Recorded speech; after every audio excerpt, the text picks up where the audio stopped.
औज़ुबिल्लाहिमिनश्शैतानिर्रजीम बिस्मिल्लाहिर्रहमानिर्रहीम। मैं हूं मोहम्मद सईद आरिफ और आप देख रहे हैं क्लिक एजुकेशन यूट्यूब चैनल।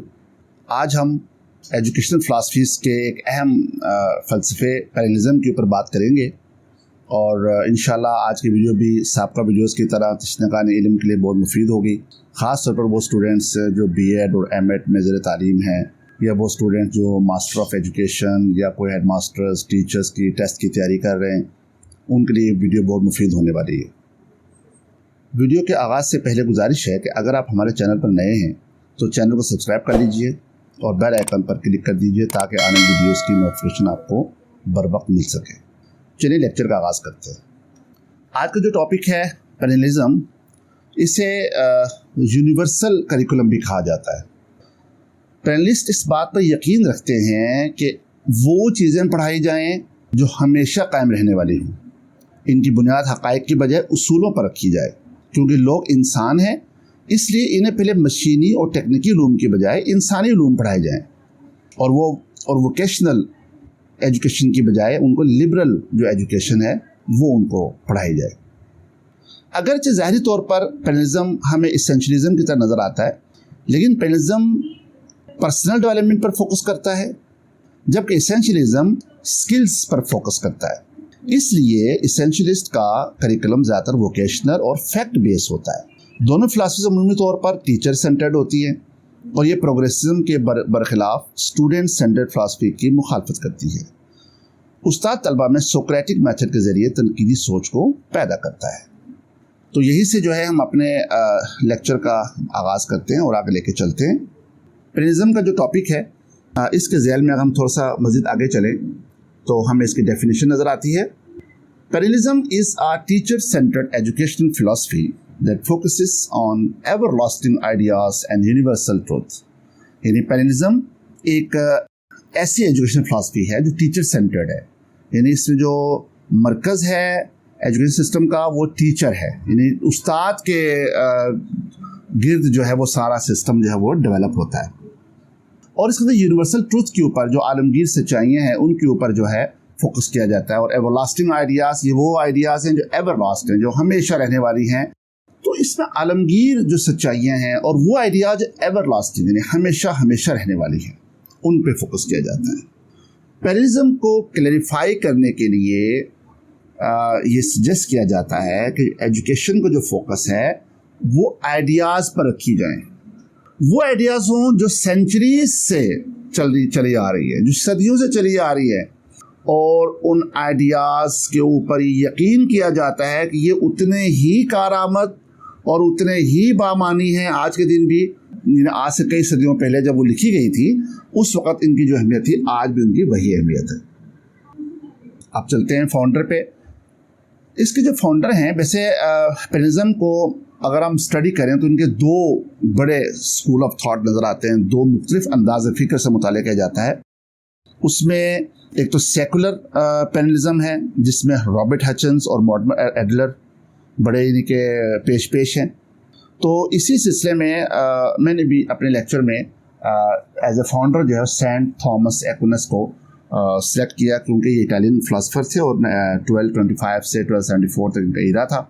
और इन्होंने बेसिकली पैरेललिज़म का जो बेसिक कॉन्सेप्ट था वो पेश किया। ठीक है, ये थोड़ा मजहबी इनका वो था, जो पैरेललिज़म के मज़हब को इन्होंने बड़ा फोकस किया था। एक सेकुलर जो है ना पैरेललिज़म के अंदर ख़ास उन्होंने इसका बड़ा काम किया था। हम आगे चलते हैं।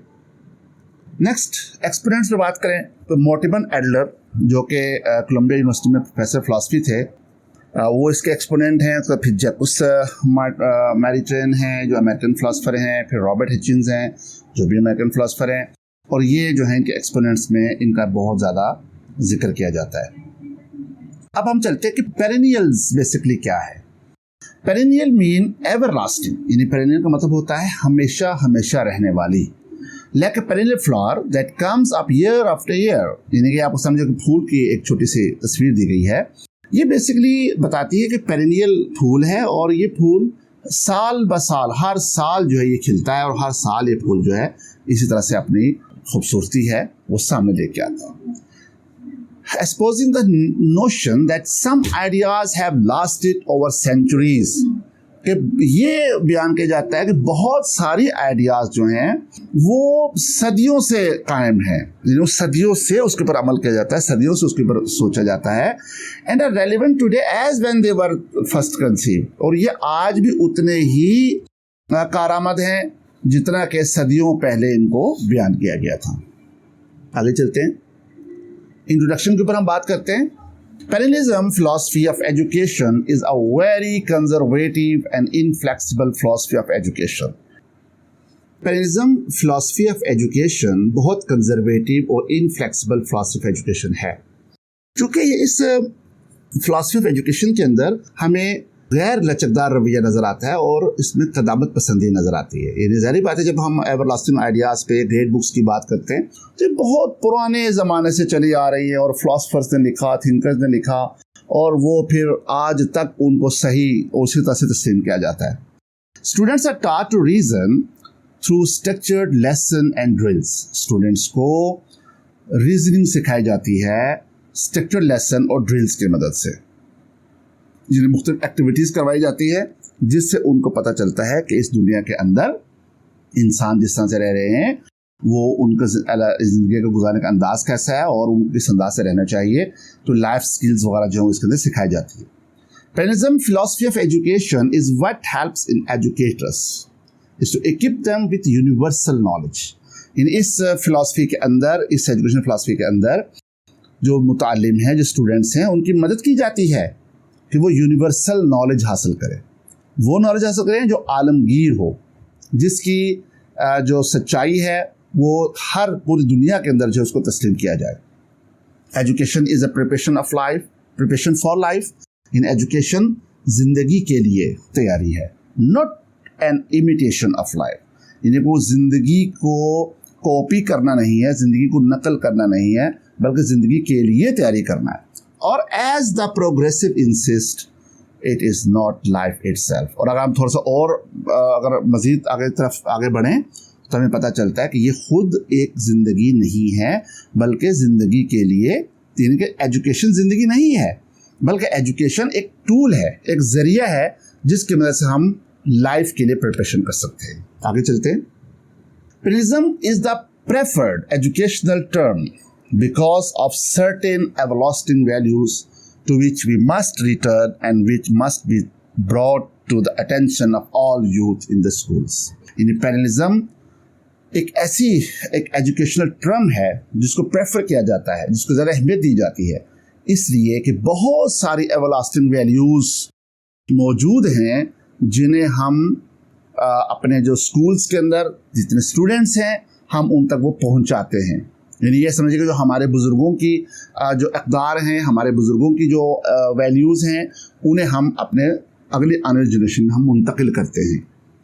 This is a very conservative and inflexible philosophy of education. ये बहुत ज़्यादा कंजर्वेटिव एंड इनफ्लेक्सिबल है। It is based on the view, इस नुक्ता नज़र पर इसका बुनियाद रखी गई है that reality comes from fundamental fixed truths, especially related to gods। यानी कि जो सच्चाई है वो कुछ बुनियादी सच्ची जो ख्यालात है वहाँ से आती है, ख़ास तौर पर जिनका ताल्लुक अल्लाह से हो। यानी ये समझ लीजिए कि जो फिक्स्ड ट्रूथ हैं वो अल्लाह की तरफ से इंसान तक पहुँचती हैं, वो सच्चाइयाँ अल्लाह की तरफ से पहुँचती हैं, गॉड गिफ्टेड होती हैं, गॉड ट्रांसफर्ड होती हैं। और उन हकीकी जो सच्चाई है, हकीकी जो तरीक़ेकार है जो इल्म को आगे बढ़ाने का, वो बेसिकली अल्लाह ताला से ताल्लुक़ रखती है। It believes that people find truth through reasoning and revolution and that goodness is found in rational thinking।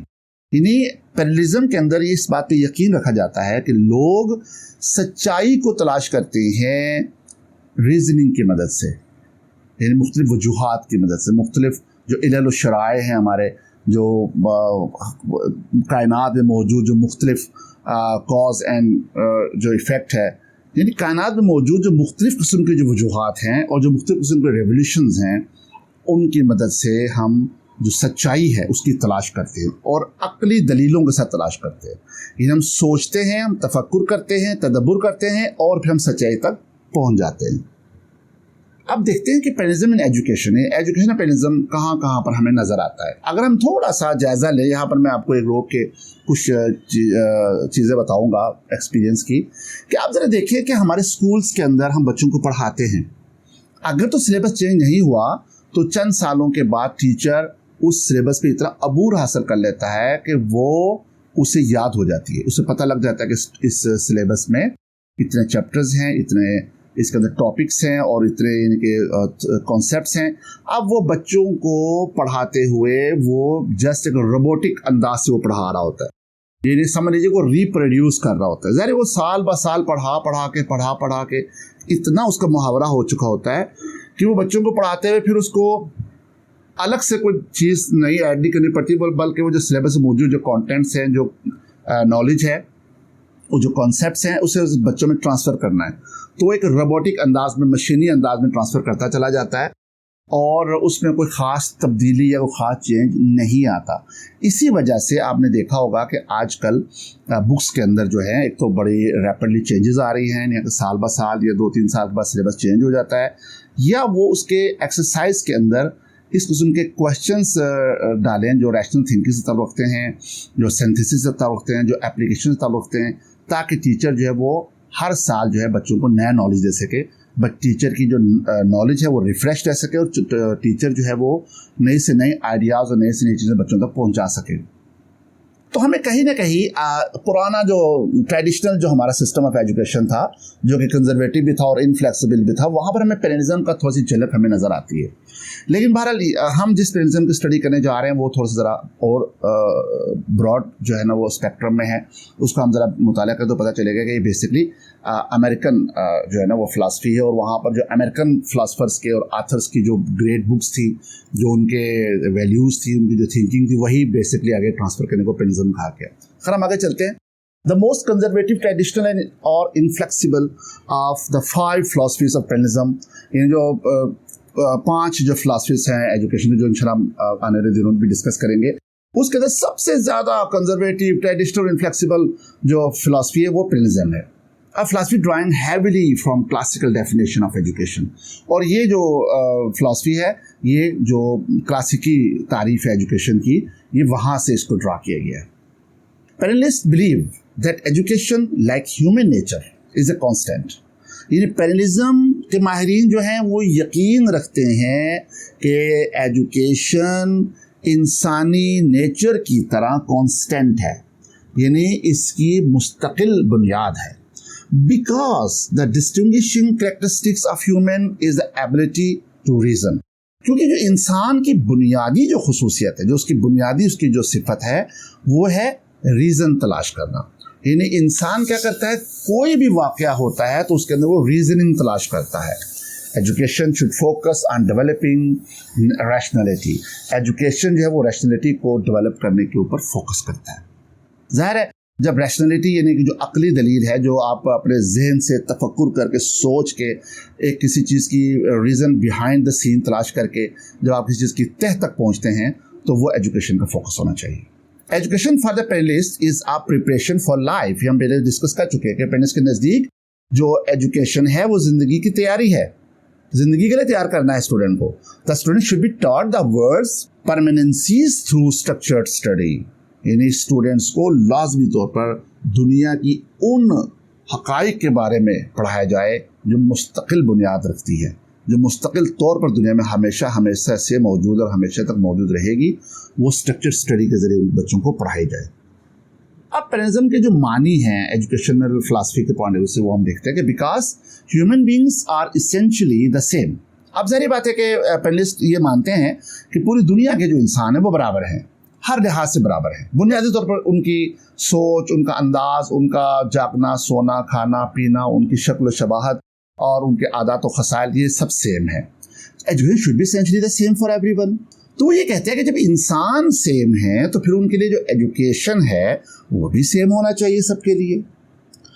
The function of a citizen may vary from society to society. जो किसी भी एक शहरी का जो काम है मुआशरे के अंदर, वो एक मुआशरे से दूसरे मुआशरे के अंदर फ़र्क हो सकता है, but the function of man as a man मगर इंसान बहैसियत इंसान जो उसका काम है is the same in every age, वो हर उम्र में एक जैसा होता है। And in every society since it results from his nature as a man, और तमाम मुआशरे के अंदर उसका एक जैसा ही रवैया होता है, इसलिए कि वो इंसान है।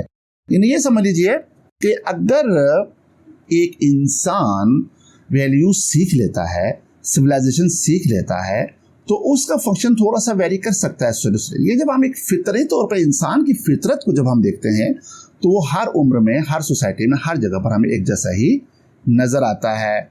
बच्चों को देख लीजिए, जब बच्चे जो हैं इंतहाई छोटी उम्र में होते हैं तो रो करके अपनी माँ से दूध मांगते हैं, कोई तकलीफ़ हो तो रो कर इजहार करते हैं।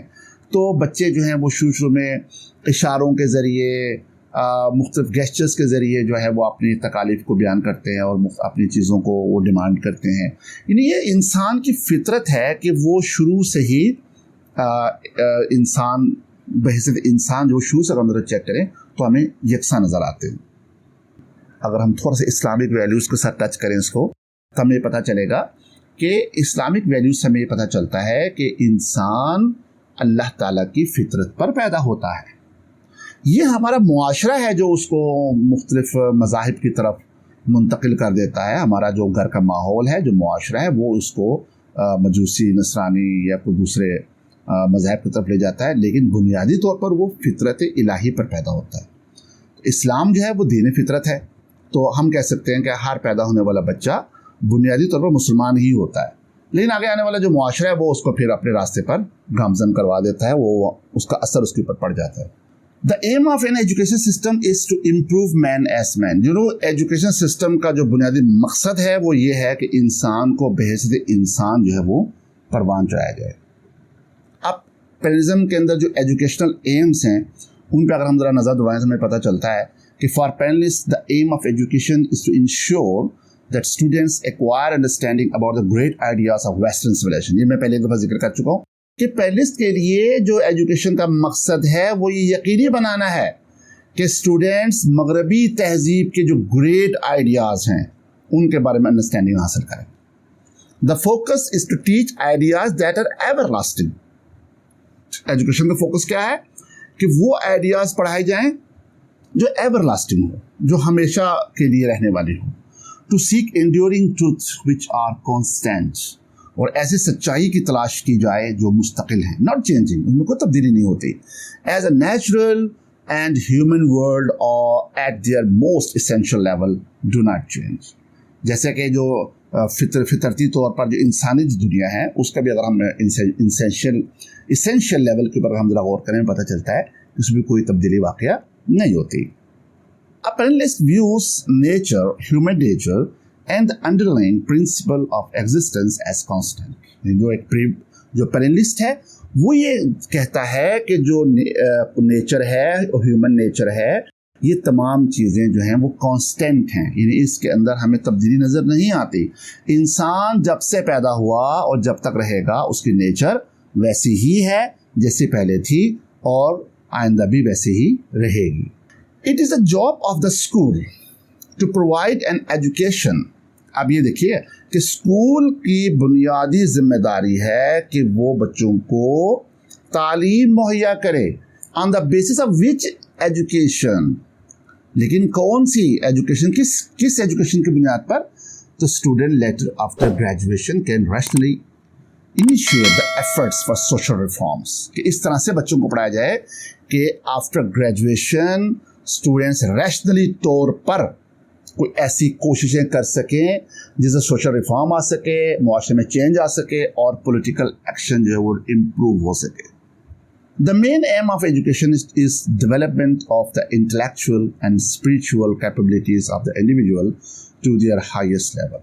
जो बुनियादी एम ऑफ एजुकेशन है वो ये है कि स्टूडेंट के अंदर इस तरह की इंटेलेक्चुअल और स्पिरिचुअल सलाहियतें जो हैं डेवलप की जाएं जिससे वो जो हाईएस्ट लेवल पर उसको लेके जाएं, यानी वो उसकी जो है ना एक बाम उरूज पर वो स्टूडेंट जो वो पहुंच जाए ताकि वो शाऊरी और रूहानी खुसूसियात के लिहाज से वो एक बुलंद मुकाम पर हो।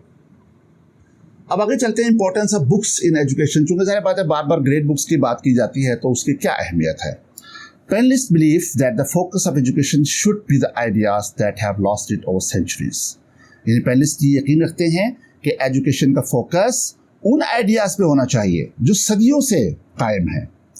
They believe the ideas are as relevant and meaningful today as when they were written. वो यकीन रखते हैं कि आइडियाज आज भी उतने ही रेलिवेंट और मीनिंगफुल हैं जितने जबकि वो जब लिखे गए थे वो जिस तरह से थे. They recommend that students learn from reading and analyzing the works by history's finest thinkers and writers. वो recommend करते हैं कि students को उन किताबों को पढ़ना चाहिए और उनको एनालाइज करना चाहिए जो तारीख के बेहतरीन थिंकर्स और राइटर्स लिखी हो. A number of panelists, notably Robert Mermott, Hitchens, Mortimer Adler, have supported the ideas of a university level curriculum based on the grade books.